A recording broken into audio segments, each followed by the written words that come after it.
There's a story that keeps repeating itself in therapy rooms across America, and it goes something like this. A 70-year-old sits across from a counselor describing their latest life crisis with an unsettling calm. Job gone, relationship fractured, health scare. The therapist waits for the breakdown, the tears, the desperation. But instead, what they see is something they can't quite name. Not denial, not numbness. Something else entirely.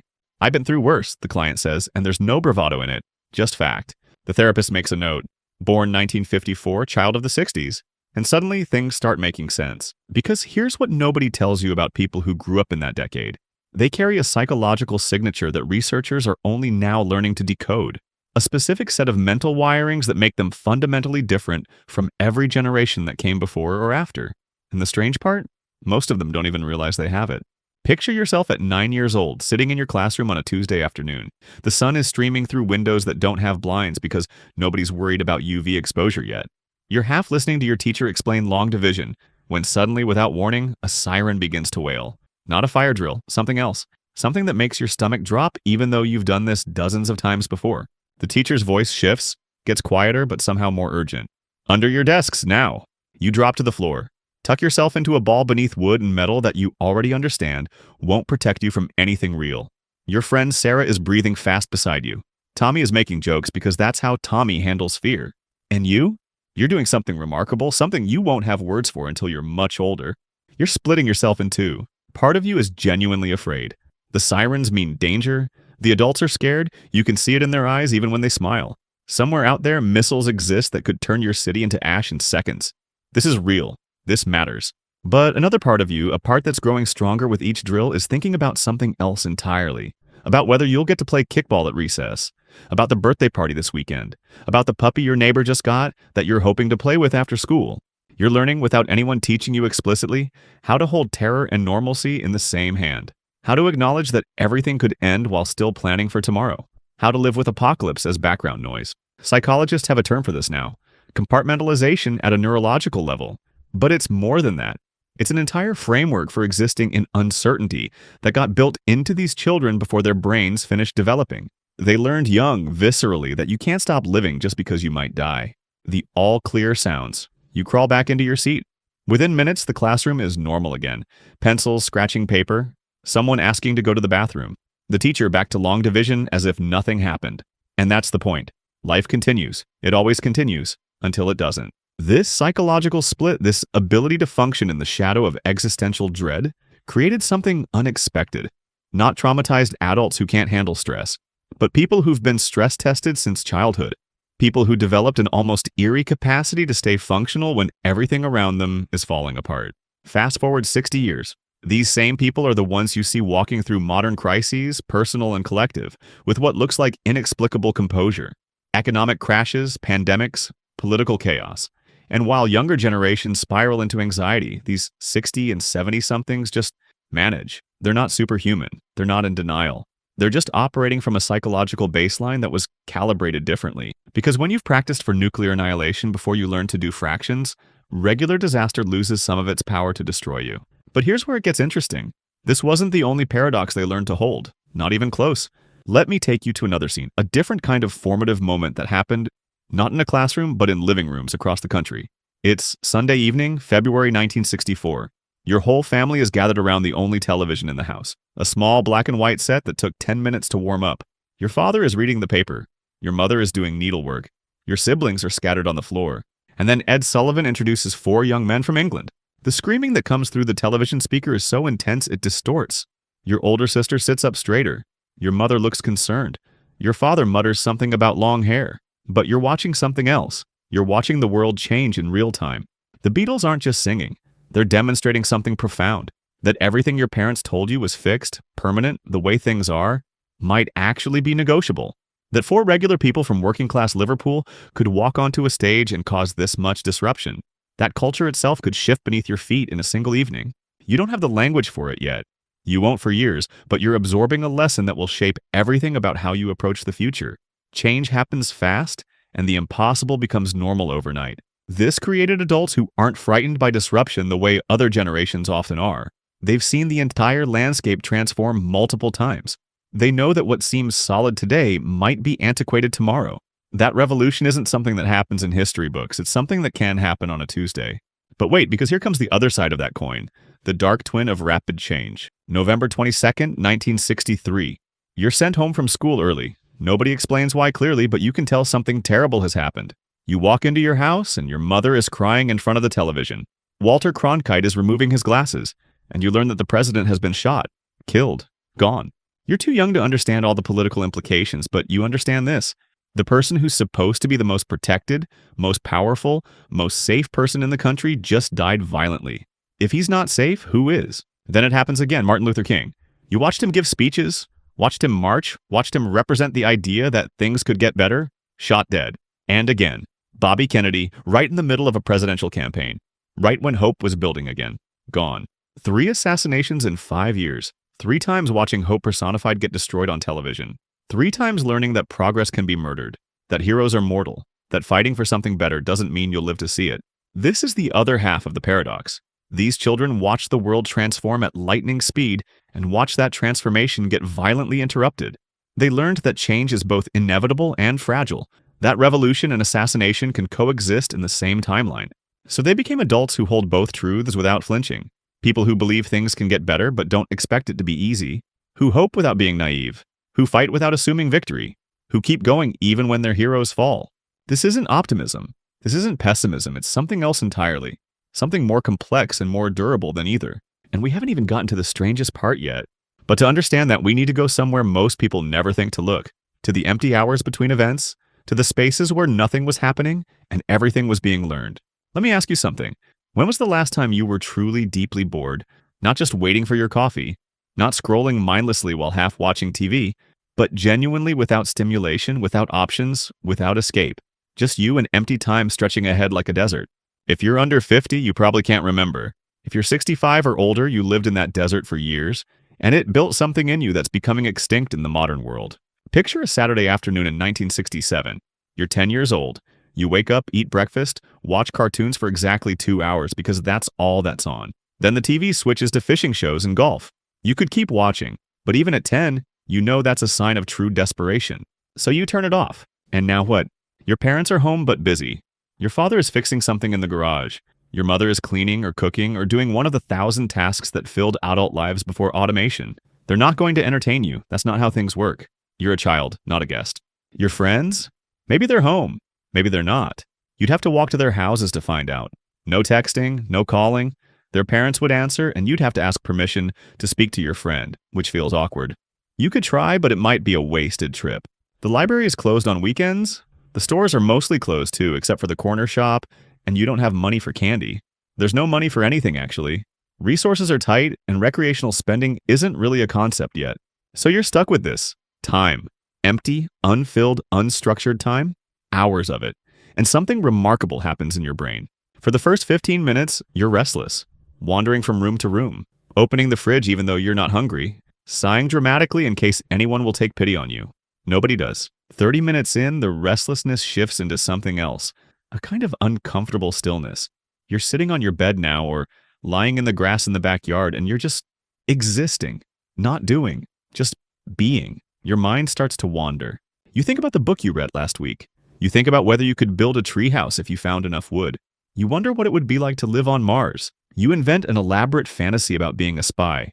You notice that the clouds look like animals. You count the tiles on the ceiling. Oh, an hour in, something magical happens. You get an idea. Maybe you start drawing. Maybe you go find that scrap wood in the garage and actually try to build something. Maybe you write a story or make up a game or organize all your baseball cards in a new way that suddenly seems important. Maybe you just go outside and start walking, not to anywhere particular, just to see what you'll find. Nobody told you to do this. Nobody suggested it. There's no tutorial, no prompt, no algorithm serving up possibilities. The idea came from nothing, from boredom, from empty space. This happened over and over throughout the childhoods of 1960s kids. Hundreds of Saturdays, dozens of summer weeks, endless afternoons after school. Boredom followed by invention. Emptiness followed by creativity. The absence of stimulus forcing their brains to generate their own. Neuroscientists now understand that boredom activates what's called the default mode network, the parts of your brain responsible for imagination, self-reflection, problem-solving, and making connections between seemingly unrelated ideas. It's the network that gives you insights in the shower, that solves problems while you're sleeping, that creates art and innovation and the sudden realization of what you actually want from life. But here's the thing about the default mode network. It only turns on when the brain isn't being actively stimulated by external input. When you're scrolling social media, watching videos, playing games, listening to podcasts, your brain is in task mode, consuming, processing external stimulus. The default network stays quiet. People who grew up in the 1960s spent thousands of hours with their default mode network active, not by choice, not because they were trying to be mindful or creative, simply because there was nothing else to do. They were bored, so they learned to generate entertainment from their own minds. This created adults with an unusual relationship to solitude and empty time. They're not afraid of it, don't need to frantically fill it, can sit in a waiting room without pulling out their phone, can take a walk without a podcast, can be alone with their thoughts because they've had decades of practice at it. More importantly, they trust their own minds to produce something worthwhile if given space. They're not constantly looking outside themselves for the next idea, the next distraction, the next hit of stimulation. They know from experience that interesting things emerge from nothing if you wait long enough. But the boredom taught them something else too. Something about desire and satisfaction that our current world has almost entirely lost. Think about wanting something in 1965, really wanting it. A toy you saw in a store window, a new bicycle, a particular book. You want it desperately. You think about it constantly. You draw pictures of it. You hint to your parents about birthdays and Christmas. And then you wait. Weeks, months. Maybe your birthday comes and you don't get it because money is tight. Maybe Christmas comes and there's something else under the tree. Maybe you save your allowance quarter by quarter, week after week, until finally, months later, you have enough. And then finally you get the thing. The satisfaction is immense. Disproportionate even. It's not just about having the object. It's about the journey, the wanting, the waiting, the anticipation that built and built until the moment of getting felt like an explosion of joy. Every child in the 1960s experienced this cycle repeatedly. Want, wait, maybe get. The gap between desire and fulfillment wasn't a bug in the system. It was the system. There was no Amazon Prime, no instant anything. If you wanted something, patience wasn't optional. It was the only path forward. This calibrated their brains differently. They learned that the space between wanting and having isn't empty suffering. It's anticipation. It's part of the pleasure. That immediate gratification isn't more satisfying than delayed gratification. It's actually less so. That the things you wait for feel more valuable than things you get instantly. These are adults who can delay gratification without it feeling like torture. Who can work toward long-term goals without needing constant small rewards along the way. Who understand that good things take time and that the time itself is part of what makes them good. But here's the paradox within the paradox. While they were learning patience through boredom and waiting, they were simultaneously learning something entirely opposite. They were learning that they had to depend on themselves for everything. Because when you're bored and nobody's going to entertain you, when you want something and nobody's going to instantly provide it, when you have a problem and nobody's going to immediately solve it, you develop something crucial: self-reliance. Not the theoretical kind, the practical, functional, lived experience kind. Let me show you what that looked like. But first we need to talk about danger. Real danger, the kind that shaped their bodies as much as their minds. There's a scar on the knee of almost every person who grew up in the 1960s. Sometimes it's on the elbow, sometimes the shin. But it's there. A small, pale mark that's been there so long they forget about it until someone asks, "How'd you get that?" "Fell off my bike." Or climbing a tree. Or playing in the creek. Always said casually like it's nothing. Because to them, it is nothing. Just evidence of a childhood lived outside the protective bubble that would descend on later generations. Let me take you to the moment one of those scars was born. You're 7 years old riding your bicycle down the biggest hill in your neighborhood. It's a banana seat bike, bright red or maybe blue, with handlebars you can barely reach. No helmet. Helmets don't exist for regular kids yet. No knee pads, no elbow pads. Just you and the machine and gravity. You've ridden down this hill before, but today you want to go faster. Not because anyone dared you, not because you're trying to impress anyone, just because the desire for speed is hardwired into childhood and nothing is stopping you from following it. You pedal hard at the top to build momentum, then lift your feet to the handlebars. The wind hits your face, houses blur past. Your heart is hammering with that perfect mix of exhilaration and fear. You're flying, and then your front wheel hits something. A rock, a crack in the pavement. Something small that becomes enormous when you're going this fast. The bike stops. You don't. You fly forward over the handlebars, arms outstretched, and hit the asphalt hard. The skin tears off your knee, your palms, blood immediately, pain that makes you gasp. For a moment, you just lie there, assessing the damage. Then you get up, check the bike, Slightly bent but writable. Check yourself, bleeding but functional, and you make a decision. Do you go home and face your parents, or do you just keep playing? If the bleeding is really bad, you head home. You push your bike up the driveway, your mother sees you, and there's a moment, just a flicker of concern in her face. But not panic. Never panic. She takes you inside, runs water over the wounds, applies something that stings like hell, maybe a Band-Aid if it's really bad. You need to be more careful, she says. I know. Can you move everything? You demonstrate. Arms, legs, fingers all work. Okay, go back outside if you want. Dinner's at 6. And that's it. No emergency room visit for scrapes, no calls to the pediatrician, no long discussion about safety equipment or risk assessment. Just clean it, bandage it, move on. The assumption isn't that you're made of glass. It's that you're made of something sturdier, something that bends and breaks a little but heals. Now, here's what this did psychologically. Every time you got hurt and recovered, your brain logged the experience. Pain happened, you survived. The world didn't end. You learned at a cellular level that injury and catastrophe are not the same thing. That discomfort is temporary. That your body can take damage and repair itself. That you're more resilient than you feel in the moment of impact. Psychologists call this stress inoculation. Small doses of adversity that build psychological immunity. Like a vaccine, but for resilience. Each scraped knee, each minor burn from the easy bake oven that actually got hot enough to bake real food. Each splinter from building something in the garage, these weren't experiences to be prevented. They were training.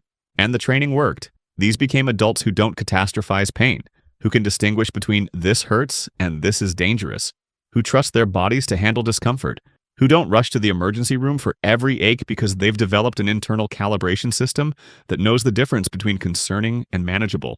But the physical risks were only part of it. The psychological risks were even more formative. Picture this. You're 8 years old and you decide to walk to your friend's house. It's 6 blocks away. Your mother knows where you're going, but she's not watching. She's not tracking you on an app. She's not checking in. You're just gone, out in the world, autonomous. You walk past houses where you don't know the people. You cross streets by yourself, looking both ways because you've been taught to, but with no adult verifying you did it right.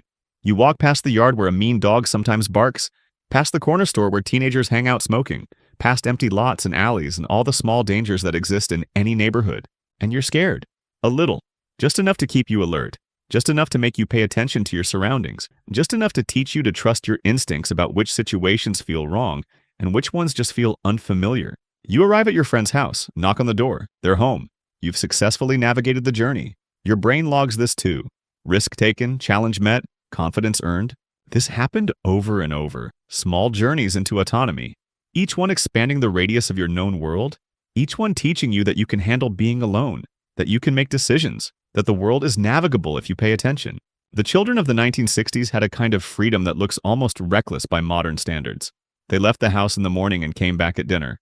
Parents didn't know where they were, couldn't reach them, just trusted that they'd show up when the streetlights came on. This wasn't neglect, though to modernize it might look like it. It was a fundamentally different philosophy, the belief that children need to practice being independent before they are independent. That competence comes from doing, not from being protected. That the goal of childhood is to produce capable adults, not to keep children perfectly safe.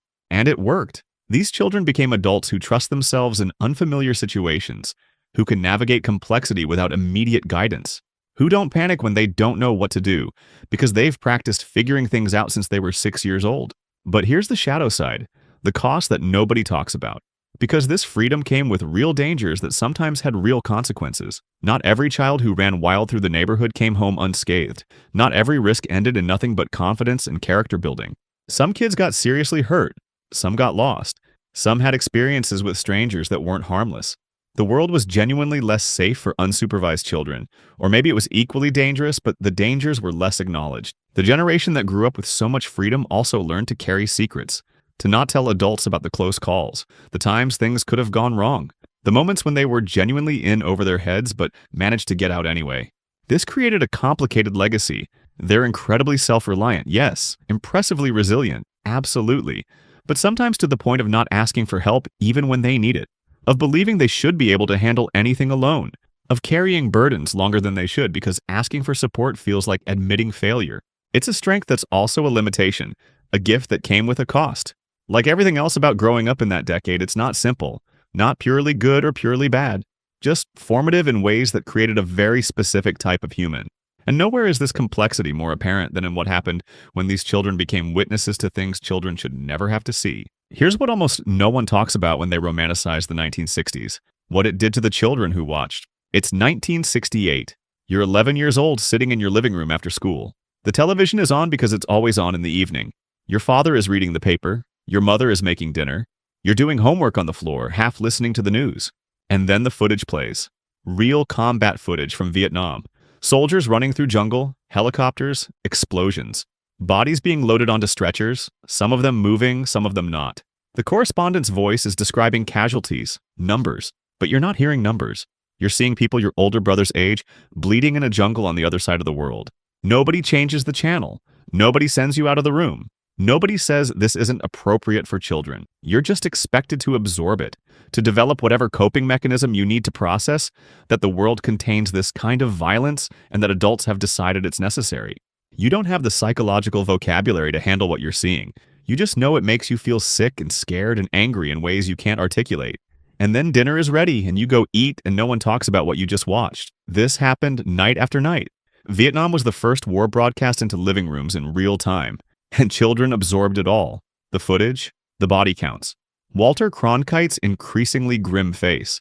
The protesters in the streets saying the war was wrong. The other adults saying the protesters were traitors. They learned young that authority could be deeply, catastrophically wrong. That governments lie.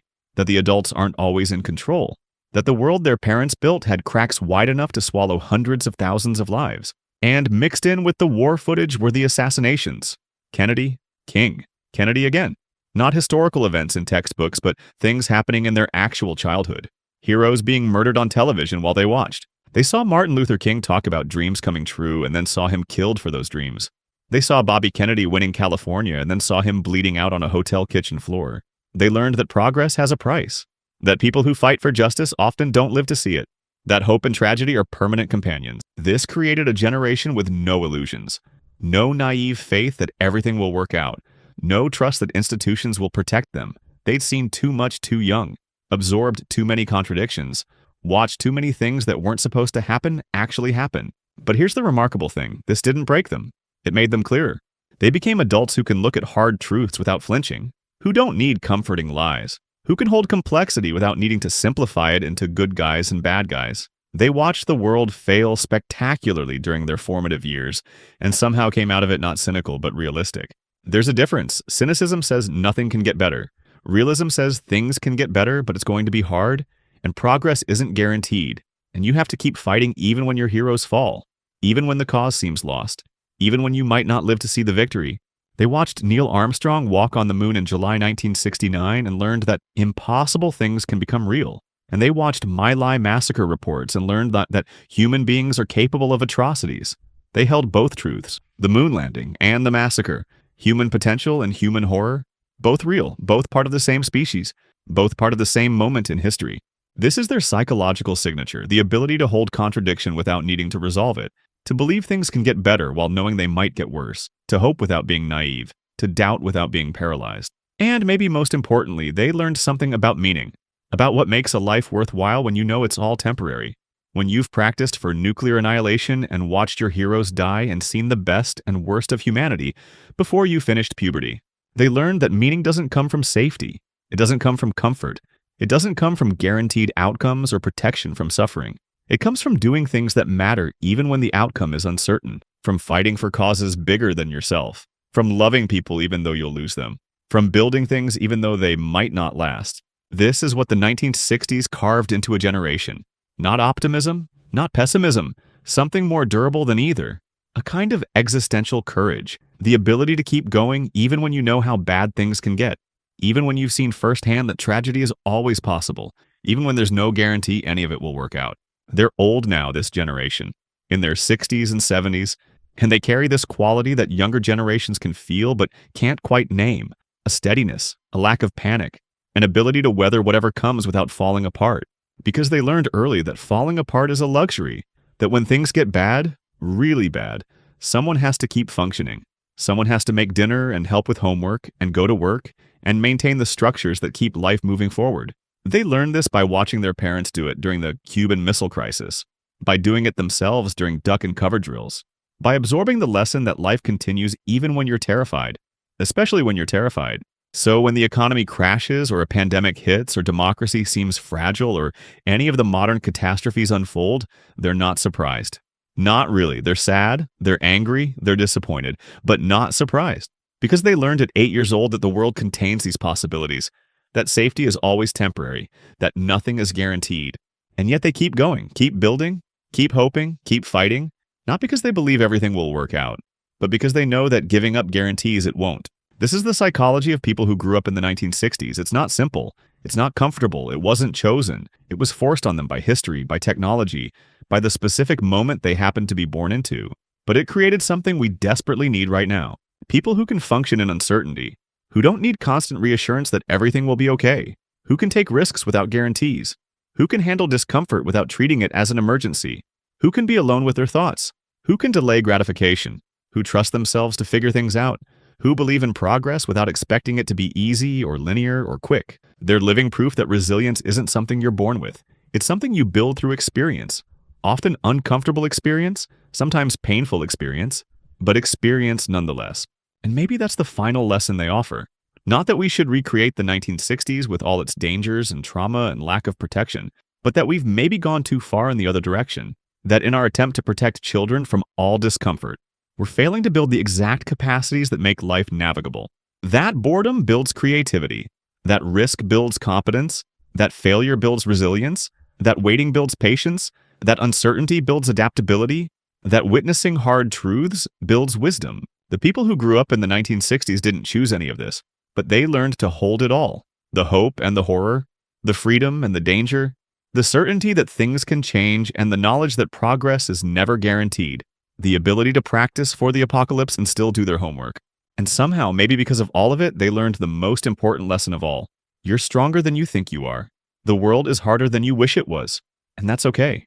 Because the point isn't to be safe. The point is to be alive, to take the risks, to feel the feelings, to fight for what matters, to love people even though you'll lose them, to build things even though they're temporary, to hope even though you know better. That's the gift they carry. Not invulnerability, not fearlessness. Not the absence of pain or doubt or fear, just the knowledge earned through experience that you can handle more than you think, that you've survived everything so far, that whatever comes next, you'll figure it out. Because you always have.